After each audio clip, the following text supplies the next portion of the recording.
नमस्कार दोस्तों, मैं कुंदन कुमार आपका स्वागत करता हूं आपके अपने चैनल एसएससी द्वीप पर। कैसे हैं? आशा करते अच्छे होंगे, स्वस्थ होंगे। आज हम जीके जीएस में टॉप 40 प्रश्न लेके आए हैं। जो टॉप 40 प्रश्न आपके लिए हमने प्रीवियस ईयर से पूछे गए प्रश्न को संग्रहित करके एकत्रित करके आपके लिए हम उपलब्ध करवाए हैं। इस सेट का आप अधिक से अधिक जरूर प्रैक्टिस कीजिएगा। वीडियो शुरू से अंत तक जरूर देखिए। वीडियो अच्छा लगे तो लाइक और कमेंट कर दीजिए। चैनल पे नए आए हैं तो प्लीज़ चैनल को सब्सक्राइब कर लीजिए, दोस्तों को शेयर कर दीजिए। क्वेश्चन नंबर 1 है आपके सामने। किस मुगल बादशाह को जिंदा पीर कहा जाता है? किस मुगल बादशाह को जिंदा पीर बोला जाता है? तो यह मुगल बादशाह कौन सा है? तो इस प्रश्न का सही आंसर हो जाएगा औरंगजेब। इस प्रश्न का सही आंसर क्या हो जाएगा? औरंगजेब। औरंगजेब को जिंदा पीर कहा जाता है। अगला प्रश्न है क्वेश्चन नंबर 2। दिल्ली के प्रसिद्ध जामा मस्जिद का निर्माण किसने किया था? दिल्ली के प्रसिद्ध जामा मंदिर का निर्माण शाहजहां ने करवाया था। किसने? शाहजहां ने। तो इस प्रश्न का सही आंसर ऑप्शन बी हो जाएगा। अगला प्रश्न है क्वेश्चन नंबर 3। गुलबदन बेगम किसकी पुत्री थी? गुलबदन बेगम बाबर की पुत्री थी। किसकी? बाबर की। तो यह इस प्रश्न का सही आंसर ऑप्शन ए है, बाबर। अगला प्रश्न क्वेश्चन नंबर 4। दिल्ली का पुराना किला किसके द्वारा बनवाया गया था? दिल्ली का पुराना किला बनवाया गया था, वह किसके द्वारा? शेरशाह सूरी के द्वारा। शेरशाह के द्वारा। तो इस प्रश्न का सही आंसर ऑप्शन ए शेरशाह हो जाएगा। अगला प्रश्न क्वेश्चन नंबर 5। पेरिस शहर किस नदी के तट पर स्थित है? पेरिस शहर सीन नदी के तट पर स्थित है। किस नदी पर? सीन नदी के तट पर। तो इस प्रश्न का सही आंसर ऑप्शन सी है। अगला प्रश्न क्वेश्चन नंबर 6। निम्न में से किस शासक काल संगमरमर का काल कहा जाता है? किस शासक का काल? तो शाहजहां के शासन में संगमरमर काल, शाहजहां के शासन काल को संगमरमर काल कहा जाता है। तो इस प्रश्न का सही आंसर ऑप्शन बी हो जाएगा। अगला प्रश्न है क्वेश्चन नंबर 7। जहांगीर को कहाँ दफनाया गया था? जहांगीर को कहाँ दफनाया गया था? लाहौर में। जहांगीर को लाहौर में दफनाया गया था। तो इस प्रश्न का सही आंसर ऑप्शन सी हो जाएगा। अगला प्रश्न क्वेश्चन नंबर 8। किसने सोमपुर महाविहार का निर्माण कराया था? किसने सोमपुर महाविहार का निर्माण करवाया था? तो यह धर्मपाल ने करवाया था। किसने? धर्मपाल ने। तो इस प्रश्न का सही आंसर ऑप्शन सी हो जाएगा, धर्मपाल। अगला प्रश्न है क्वेश्चन नंबर 9।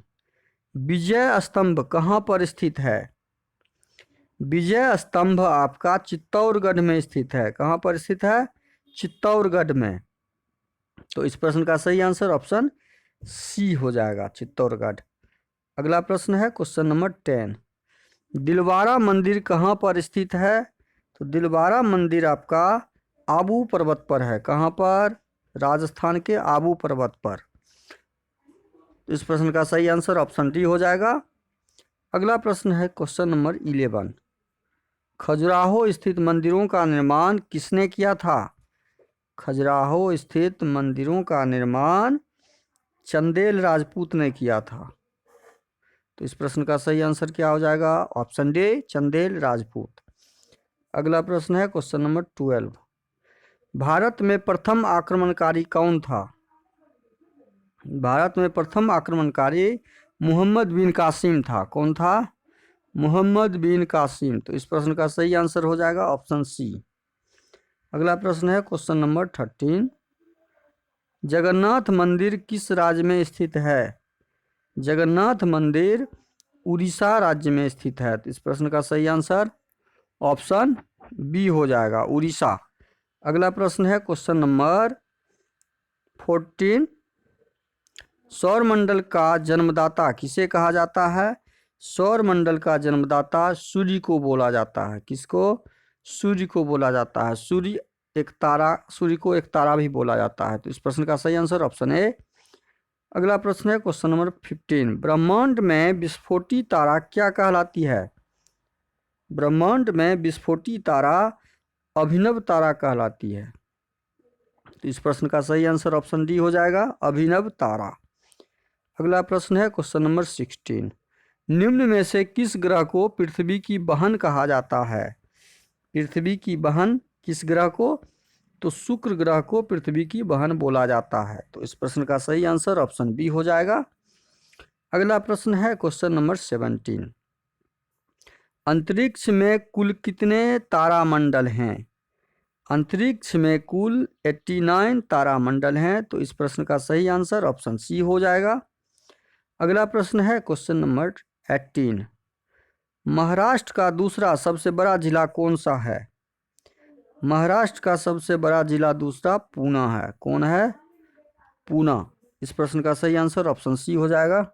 अगला प्रश्न है क्वेश्चन नंबर 19।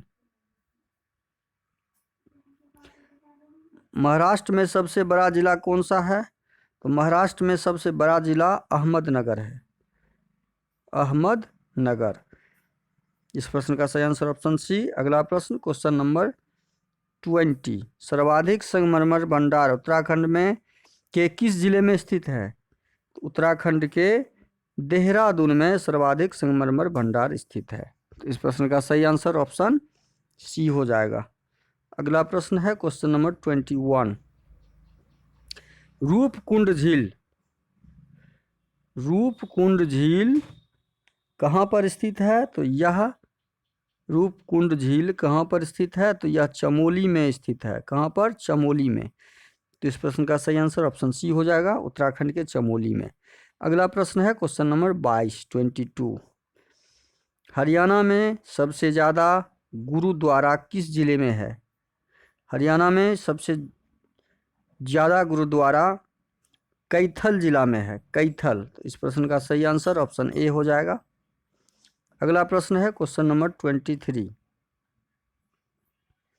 भारतीय वायुसेना दिवस कब मनाया जाता है?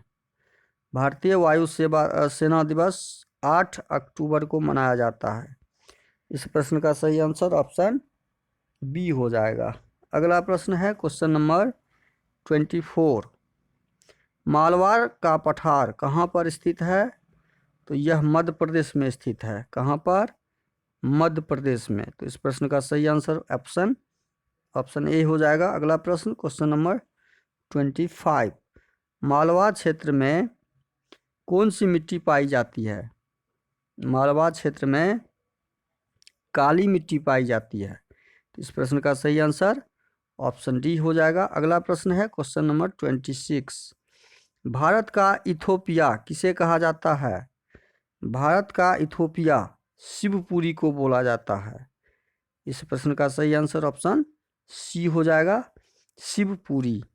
अगला प्रश्न है क्वेश्चन नंबर 27। भारतीय उपमहाद्वीप में कौन सम्मिलित नहीं है? भारतीय उपमहाद्वीप में श्रीलंका सम्मिलित भारतीय उपमहाद्वीप में श्रीलंका सम्मिलित नहीं है। इस प्रश्न का सही आंसर हो जाएगा ऑप्शन ए। अगला प्रश्न है क्वेश्चन नंबर 28। पंचशील घाटी कहाँ पर स्थित है? पंचशील घाटी अफगानिस्तान में स्थित है। कहाँ पर? अफगानिस्तान में। तो इस प्रश्न का सही आंसर ऑप्शन बी हो जाएगा। अगला प्रश्न है क्वेश्चन नंबर 29। भारत का कौन सा राज्य बांग्लादेश से 3 ओर से घिरा है? कौन सा राज्य बांग्लादेश से तीन ओर से घिरा हुआ है? तो यह है आपका त्रिपुरा। कौन सा राज्य है? त्रिपुरा राज्य। इस प्रश्न का सही आंसर ऑप्शन ए हो जाएगा, त्रिपुरा। अगला प्रश्न क्वेश्चन नंबर 29 के बाद 30। जीवाश्म ग्रह के नाम से किसे जाना जाता है? जीवाश्म ग्रह के नाम से चंद्रमा को जाना जाता है। तो इस प्रश्न का सही आंसर ऑप्शन ए हो जाएगा। अगला प्रश्न है क्वेश्चन नंबर 31। धूमकेतु कितने वर्षों के अंतराल पर दिखाई देते हैं? धूमकेतु 76 वर्षों पर दिखाई देते हैं। तो इस प्रश्न का सही आंसर ऑप्शन सी है। अगला प्रश्न क्वेश्चन नंबर 32। करो या मरो का संबंध किस आंदोलन से है? करो या मरो का संबंध आपका भारत छोड़ो से संबंधित है। तो इस प्रश्न का सही आंसर ऑप्शन बी हो जाएगा। अगला प्रश्न है क्वेश्चन नंबर 33। भारत के किस राज्य को टाइगर स्टेट कहा जाता है? भारत के मध्य प्रदेश को, भारत के मध्य प्रदेश राज्य को टाइगर स्टेट बोला जाता है। तो इस प्रश्न का सही आंसर ऑप्शन बी हो जाएगा। अगला प्रश्न है क्वेश्चन नंबर 34। स्वतंत्र भारत की पहली जनगणना किस वर्ष हुई थी? स्वतंत्र भारत की पहली जनगणना 1951 ईस्वी में हुई थी। तो इस प्रश्न का सही आंसर ऑप्शन डी हो जाएगा। अगला प्रश्न है क्वेश्चन नंबर 35। भारत के स्पेस एजेंसी का नाम क्या है? भारत के स्पेस एजेंसी का नाम है ISRO, Indian Space Research Organisation. Option A, इस प्रश्न का सही आंसर ऑप्शन ए हो जाएगा। अगला प्रश्न है question number 36। Satish Dhawan space centre कहाँ स्थित है? सतीश धवन स्पेस सेंटर श्रीहरिकोटा में स्थित है। कहाँ पर? श्रीहरिकोटा। तो इस प्रश्न का सही आंसर ऑप्शन ए हो जाएगा।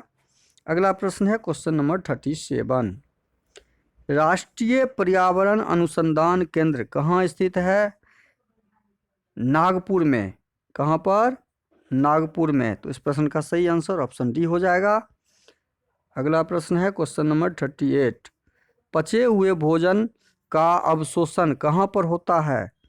पचे हुए भोजन का अवशोषण छोटी आंत में होता है। तो इस प्रश्न का सही आंसर ऑप्शन बी हो जाएगा, छोटी आंत। अगला प्रश्न है क्वेश्चन नंबर 39। ग्रहों की गति का नियम प्रतिपादित किसने किया था? तो यह किया था केपलर ने। किसने? केपलर ने किया था। तो इस प्रश्न का सही आंसर ऑप्शन सी हो जाएगा, केपलर। अगला प्रश्न है क्वेश्चन नंबर 40। अमरकोट के राजा बीरसाल के महल में किस मुगल बादशाह का जन्म हुआ था? तो इस प्रश्न का आंसर आपको कमेंट बॉक्स में देना है, और कमेंट बॉक्स में आप जब डालिएगा तो आपका जो सही ऑप्शन होगा ए, बी, सी या डी, वो ऑप्शन डालिएगा। वीडियो शुरू से अंत तक जरूर देखिए। वीडियो अच्छा लगे तो लाइक और कमेंट कर दीजिएगा। चैनल पे नए आए हैं तो प्लीज़ चैनल को सब्सक्राइब कर लीजिए, और दोस्तों को अधिक से अधिक शेयर कर दीजिए। बेल आइकन को ऑल सेट पे डालना मत भूलिएगा। थैंक यू, धन्यवाद। जय हिंद, जय भारत।